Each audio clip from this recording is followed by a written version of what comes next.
Fire investigators are looking for the cause of a fire that burned an apartment on the top floor of a building in Seattle's Belltown neighborhood. This started just after 2 this afternoon on 1st Avenue near Blanchard Street. King 5's Amy Moreno is there live joining us with this breaking news and what we know about the fire. Amy?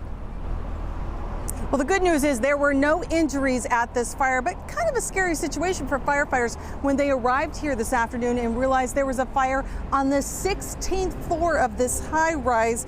Keep in mind, they knew there were many people in this building with disabilities, and when the fire alarms go off here, the elevators stop running. Now, one of those people was on the 16th floor.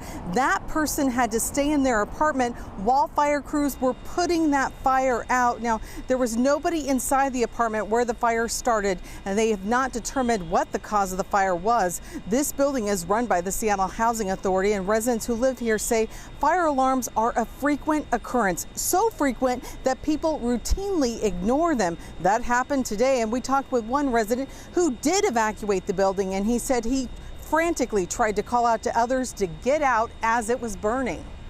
Flames coming out of the top floor, which is the 16th floor.